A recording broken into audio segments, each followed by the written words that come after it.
चलो हल्ला मत करो। चलो तो कैसे हैं आप लोग? ठीक है। हाँ, 2025 ख़त्म हो गया, आज से 2026 है।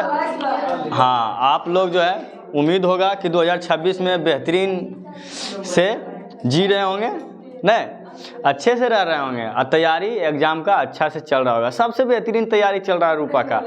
रूपा के बारे में बताया घर में उसको कि बेहतरीन तैयारी है रूपा का, है ना? ठीक है, तो आप लोग का भी तैयारी अच्छा होगा। चलो तो देखते हैं, आज फिर से आप लोगों के सामने लेकर आए हैं फिजिक्स का VVI क्वेश्चन 2026 के लिए जो इम्पोर्टेंट होता है। तो चलिए आज आप लोगों को पार्ट 6 होगा। तो देखना, दृश्य धारा, मोटर और डायनमो में क्या अंतर है। कह रहा कि दृश्य धारा मोटर में और डायनमो में क्या अंतर है। कई बार पूछे जाने वाले सवाल हैं और पूछने की संभावना है ना 90%। चलो ध्यान देखना है। तो कह रहा है कि एक साइड लिख दिए दृश्य धारा, दूसरी तरफ डायनमो। आप देखो, जब भी कोई अंतर पूछे ना तो थोड़ा इसी तरह से लिखना है ताकि नंबर अच्छा से मिले। बहुत होता है ना कि ये सब नहीं करते हैं, सीधा सीधी लाइन में दृश्य धारा, विद्युत है ना, डायनमो लिख देते हैं और अंतर उसी में घुसा देते हैं, तो उसमें पता कम चलता है। ठीक है, लेकिन इस तरह से करोगे ना, एक नंबर एक इधर लिख दोगे, एक इधर लिख दोगे, अगर 2 नंबर का है, अगर बढ़िया से रहे तो वो 2 नंबर दे देंगे। ठीक है, लेकिन थोड़ा हम ज़्यादा लिखा दिए ताकि है ना अच्छा आसानी से तुम लोग समझ सको और याद रख सको। 3 गो में से एक भी लिखोगे ना, एक इधर तो कोई दिक्कत नहीं है, लेकिन ज़्यादा से ज़्यादा 2 गो लिखने की प्रयास करना है। ठीक है, तो कहा गया है कि पहला में दृश्य धारा में कि यह विद्युत ऊर्जा को यांत्रिक ऊर्जा में बदलता है, जो कि हम पिछले वीडियो में तुम लोग को लास्ट में बताए थे। दृश्य धारा से है ना, डायनमो जो होता है कौन सी धारा में कौन सी धारा को कन्वर्ट करते हैं, तो बताए थे कौन सी धारा, विद्युत ऊर्जा को यांत्रिक ऊर्जा में। विद्युत पहले उसमें करंट जाता है, जिसके बाद यांत्रिक होता है, यानी कि घूमता है, घूमने की विधि को है ना, तो यांत्रिक होता है। ये किस में होता है? दृश्य धारा में होता है। दृश्य धारा में होता है, यानी कि मोटर में ऐसा होता है। ठीक है, जब देखता है ना कोई मोटर चलाता है तो पहले उसमें करंट देगा, जिसके बाद उसका जो है घूमने लगता है ना, डायनमो, तभी जाकर वो स्टार्ट होते हैं और चालू होते हैं, जिसमें कि हम लोग जो भी काम करने का होता है उसमें काम करते हैं। कोई पंखा सेट कर देता है, कोई पानी निकालता है, तो कोई झरनी चलाता है ना। कब होता है? जब उसमें विद्युत ऊर्जा जाएगा। तो अब देखना दूसरा है, इसका सिद्धांत धारा का चुंबकीय प्रभाव से। और देखना है कि ये दृश्य धारा जो होता है इसका क्या होता है, इसका सिद्धांत क्या है? चुंबकीय धारा। ये अपनी ओर कौन सी करता है? खींचता है, आकर्षित करता है। ठीक है, ये खींचते हैं, इसका प्रभाव यही है। तीसरा है कि इसका उपयोग पंखा में किया जाता है। अभी जो हम बता दिए थे, मिक्सर जो कि मसाला वसाला पीसने वाला होता है, जो देखते हैं ना घर में एकदम मिक्सर होते हैं ना। अब देखना है मोटर पंप जो पानी निकालने वाला होता है। ठीक है, अब देखना में क्या जाता है। तो ये तो हो गया दृश्य धारा के बारे में। अब देखना डायनमो क्या करता है।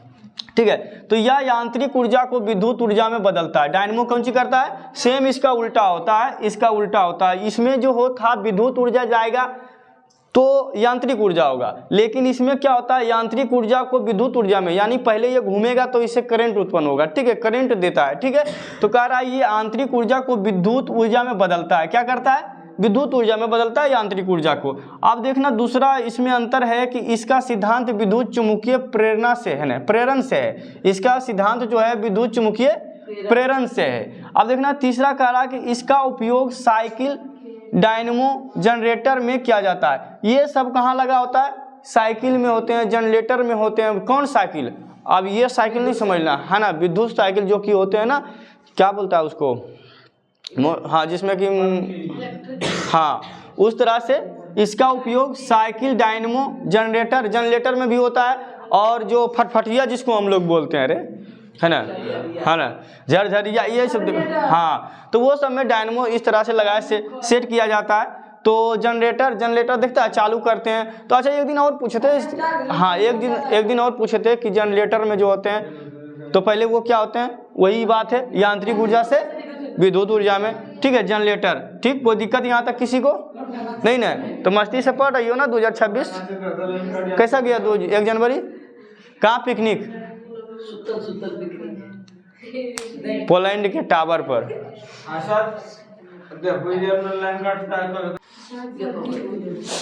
चलो ये देखो तुम्हारा नेक्स्ट क्वेश्चन आ चुका है स्क्रीन और बोर्ड दोनों पर। ठीक है, तुम्हारे लिए बोर्ड और जो वीडियो देख रहे हैं उसके लिए स्क्रीन पर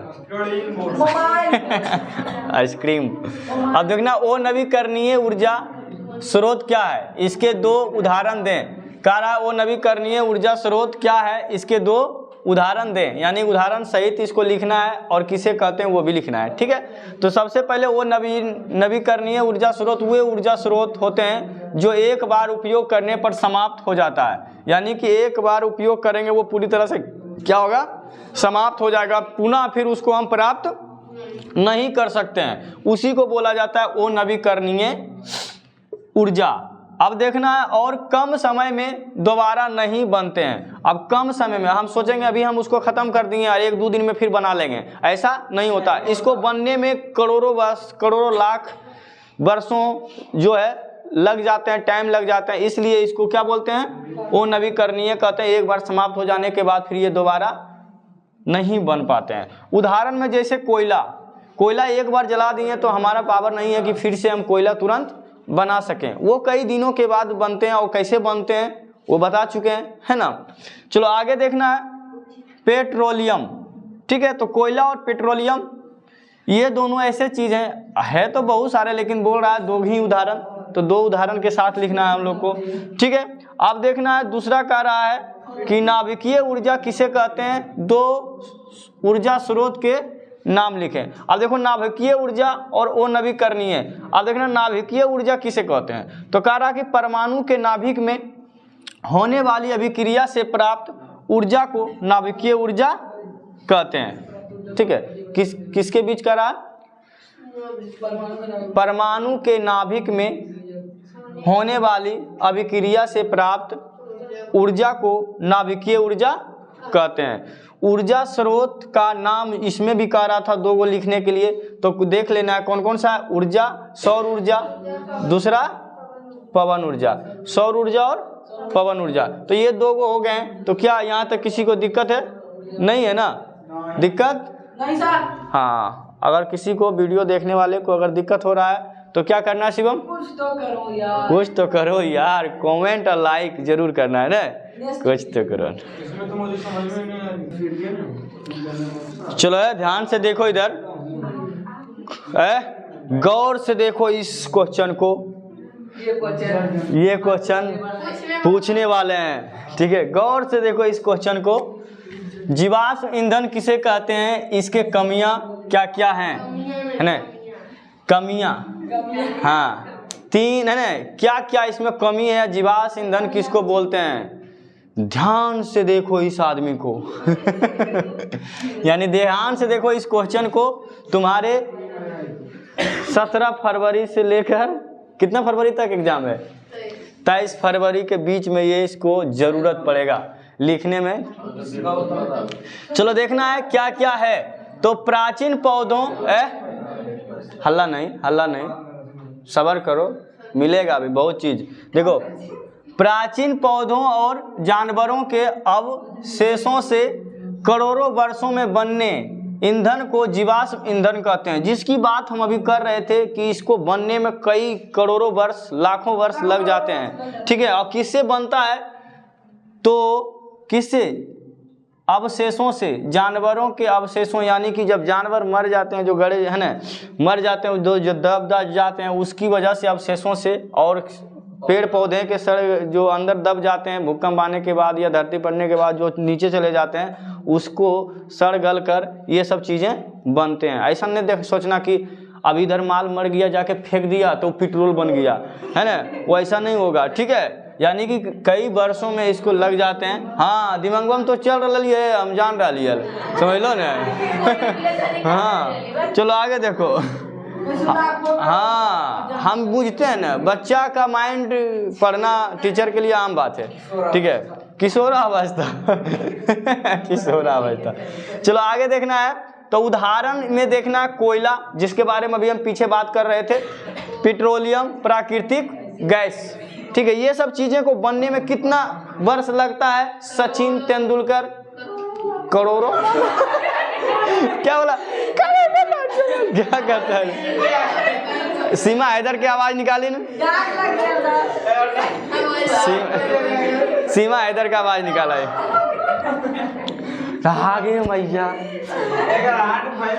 चलो देखो, कोयला, पेट्रोलियम, प्राकृतिक गैस, चलो अब देखना है इसमें कमियां क्या क्या है। ठीक है, तो कह रहा है इनके जलने से वायु प्रदूषित होता है। अब देखो ये जब जलता है तो हमारे वायु प्रदूषण हो जाते हैं। क्या हो जाते हैं? हमारा जो वायुमंडलीय है, वायुमंडल है लड़का, वायु को प्रदूषित कर देते हैं। कौन?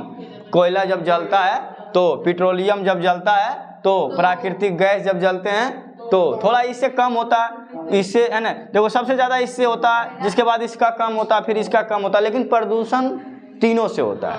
ठीक है, अब देखना इसमें कमियां यही कह रहा था, इनके जलने से वायु प्रदूषण होता है। अब देखो CO2 बढ़ने से वैश्विक उष्मीकरण होता है। अब देखो CO2 जैसे जैसे वायुमंडल में बढ़ते जाएगा वैसे वैसे हम लोग पर खतरा मंडराते जाएगा, ऑक्सीजन खत्म होते जाएगा और CO2 बढ़ते जाएगा, तो हमको सांस लेने में क्या हो जाते जाएगा? दिक्कत होते जाएगा। तो ये भी एक लिए हमारे लिए क्या है? हानियाँ है। क्या है? हानियाँ है। की गुडे, ठीक है, आएगा देखो। चलो देखना है, तीसरा है ये वो नवीकरणीय है, जिसमें कि अभी पीछे लिखा चुके हैं कि वो नवीकरणीय किसे कहते हैं। तो यही लोग को, यह नहीं पता, यही लोग नहीं है ना, खनिज है। तो ये सबको क्या बोलते हैं? चिका चिकी बोलते हैं। ये वो नवीकरणीय कहते हैं। चिका चिकी नहीं है, वो नवीकरणीय है। ठीक है, अब देखना इनके खनन से भूमि और जल प्रदूषित होते हैं। अब देखो इनके खनन से भूमि और जल प्रदूषित होते हैं। खनन का मतलब क्या होता है? हाँ, खनन का मतलब खनना नहीं, यानी कहने का मतलब है कोयला को निकालता है, पेट्रोलियम को निकालता है, गैस को निकालता है। तो इसको खनने से क्या होता है? सबसे पहले तो हमारे भूमि जो है समाप्त होता है, भूमि को खनन किया जा रहा है, गड्ढा किया जा रहा है, भूमि नष्ट हो रहा है, ये हो रहा है। दूसरी बात, जल भी प्रदूषित हो रहा है, और जब वो निकलता है तो गैस है ना, गैस निकलता है, पेट्रोलियम निकलता है, तो ये सब हमको जल को कौन सी करता है? प्रदूषित कर देता है। कोई दिक्कत नहीं ना? चमक रहा है।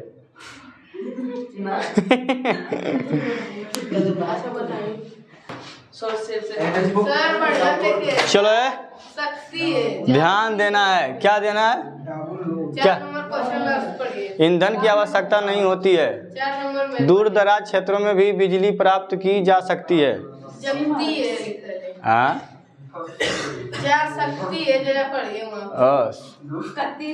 हाँ, ये अच्छा लो, जा सकती है। ठीक है, चलो यार ध्यान से सुनो। इधर क्वेश्चन आ गया, सोलर सेल से विद्युत उत्पन्न करने की क्या लाभ है? ठीक है, ध्यान देना है, इस क्वेश्चन को कोई नजर नहीं लगाना।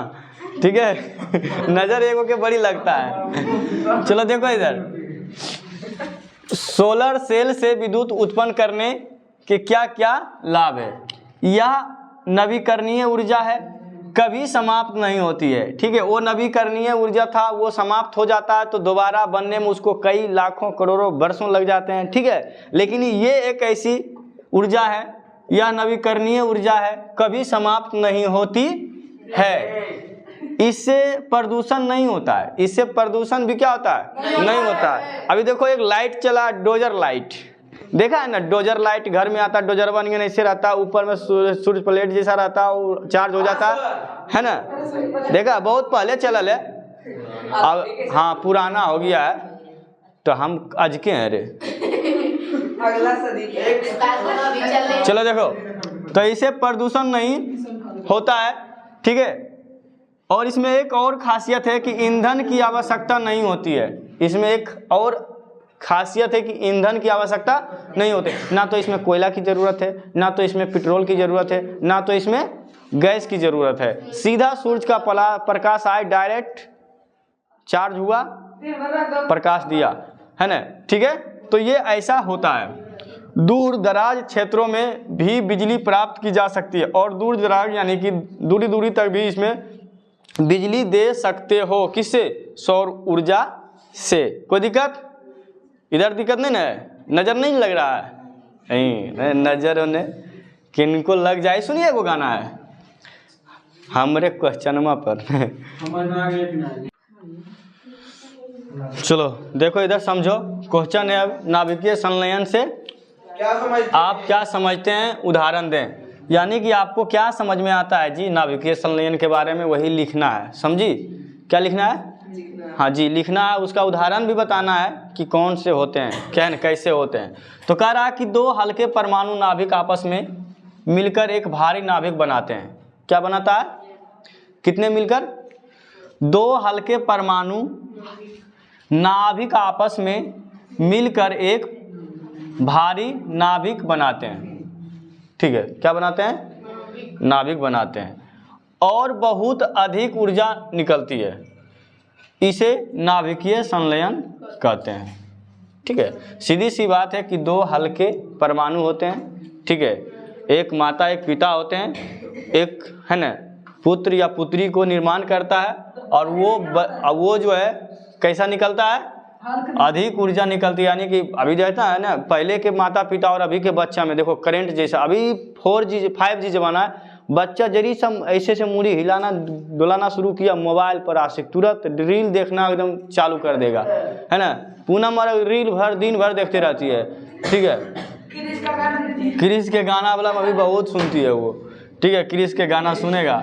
अब देखना है जैसे में, यानी कह रहा है जैसे में उदाहरण, सूर्य में हाइड्रोजन नाभिक का संलयन होकर हीलियम बनाता है, ऊर्जा उत्पन्न होती है। देखो हीलियम बनाती है और कौन चीज उत्पन्न होता है?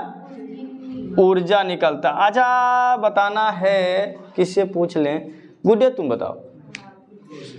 सूर्य का प्रकाश जब वहाँ से निकलते हैं तो आंगन में बच्चा उल्लू लुल्लू करके जो खिला रहा होता है, उसमें क्रिज है ना, जब धूप का प्रकाश पड़ता है तो कौन सा विटामिन उसको प्राप्त हो रहा है? विटामिन। अच्छा, विटामिन डी कौन सी करता है? वो डी उसमें आता है तो कौन सी करता है? डी ये डी कौन सी करता है? बोलो क्या करता है? डी हड्डियों को कौन सी करता है? स्ट्रॉन्ग करता है, मजबूत करता है। इसीलिए जो है अंगना में गाना सुना, अंगना में बाबा दुआरे पे माँ, कैसे कैसे करता है? चल टन टन टन टन टन टाना टन। हाँ बोलो। अरे क्या बोल रही है रे? हाँ जी, ये 5 नंबर है। 5 ओ माय गॉड बोलने वाले। इधर देखो है 7वां क्वेश्चन में कह रहा भूतापीय ऊर्जा क्या होती है? भूतापीय ऊर्जा क्या होती है? चुल करो दे, अरे दे हम नोचनी दे। देखिए चुनचुनी छोड़ावे वाला चुनमुन्नी है। देखो 2026 है इसका नाम। दया पुटका दो मार के। चलो देखो इधर देखो, सफेद दांत खाली मत दिखाओ। देखो इधर करा भूतापीय ऊर्जा क्या होती है? भूतापीय ऊर्जा क्या होती है? सीमा इधर देखो, करा पृथ्वी के भीतर मतलब हाँ, पृथ्वी के भीतर मौजूद चट्टानों और गर्म जल से प्राप्त ऊष्मा से मिलने वाली ऊर्जा को भूतापीय ऊर्जा कहा जाता है। ठीक है, सिंपल सी बात है, सिंपल सा फंडा है, इसमें कोई दिमाग नहीं लगाना है ना?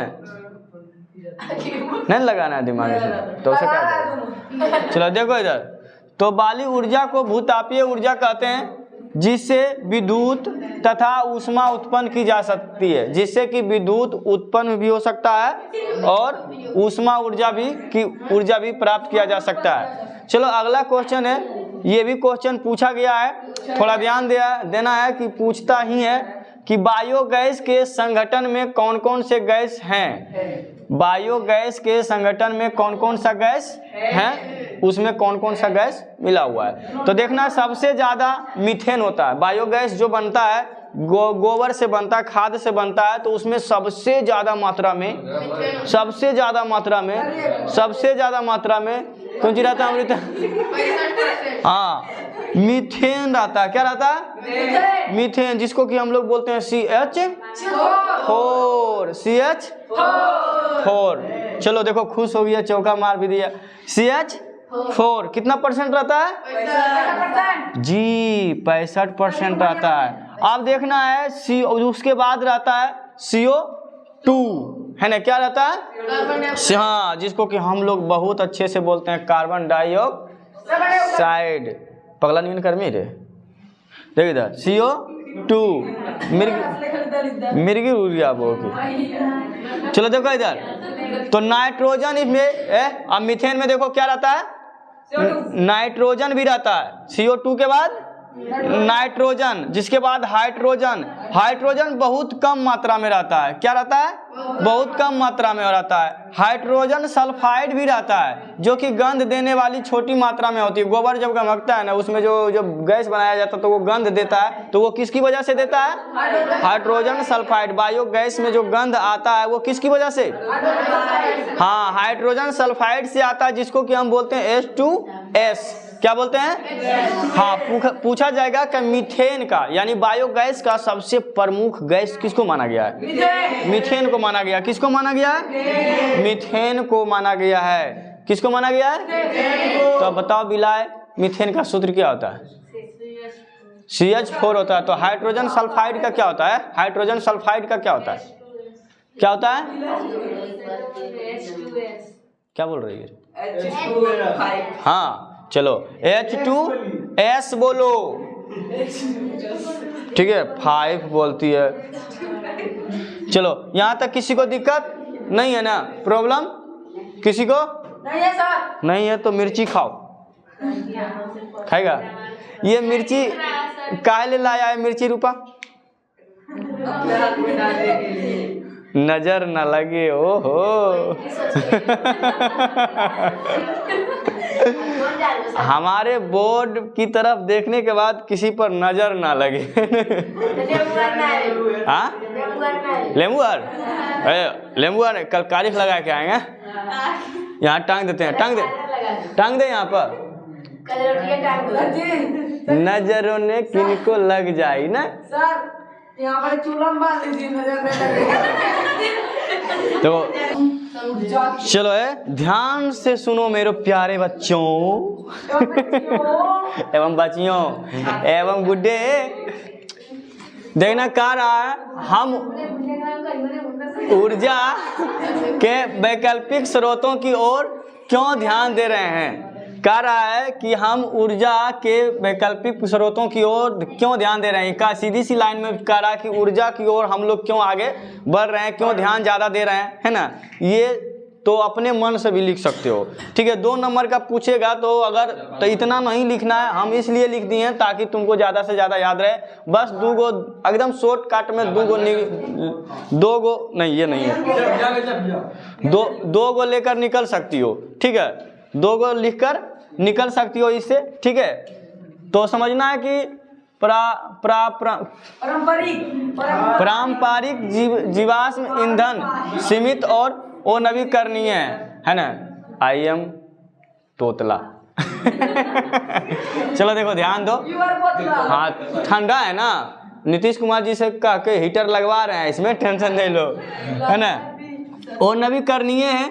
अब दूसरा देखना है, जीवाश्म ईंधन जलाने से प्रदूषण और ग्लोबल वार्मिंग बढ़ती है। कह रहा है कि जीवाश्म ईंधन जलाने से प्रदूषण और ग्लोबल वार्मिंग जो होता है, क्या होता है? बढ़ जाते हैं प्रदूषण। जैसे जैसे हम लोग पेट्रोल, क्या बोलता है, कोयला, ये सब जलाएंगे तो हमारा प्रदूषण खराब होगा। उसको हाँ, प्रदूषण बढ़ेगा नहीं तो खराब नहीं होगा, वायु खराब होगा। वायु खराब होगा कि नहीं, तो प्रदूषण बढ़ेगा कि नहीं बढ़ेगा जी? अरे गधा, कोयला जलाएंगे प्रदूषण हाँ ज़्यादा हो जाएगा। ओ, बढ़िया बोल रहे थे।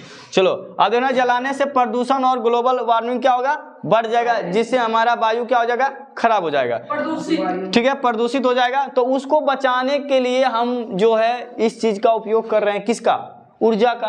ऊर्जा जरूरी होता है। तो वैकल्पिक स्रोतों सुरक्षित और पर्यावरण के अनुकूल है, या दीर्घकालीन ऊर्जा सुनिश्चित करता है, और हाँ, दूर दराज क्षेत्रों में भी बिजली आसानी से उपलब्ध होती है। हाँ जी वही बोला। तो इसमें ज़्यादा तुमको नहीं लिखना, 2 पॉइंट लिख देना, बात खत्म है ना। तो ये हो गया तुम्हारा फिजिक्स का लगभग VVI क्वेश्चन खत्म हो गया, ठीक है। तो जो लाइक और सब्सक्राइब जरूर करें, और जिसको पूरा VVI क्वेश्चन चाहिए तो सिक्के ज्ञान साइंस पर क्लिक करें, और जो न्यू वीडियो देख रहे हैं तो वो सब्सक्राइब भी करें, कोई दिक्कत नहीं। तो है तुम लोग रुक जाओ 1 मिनट।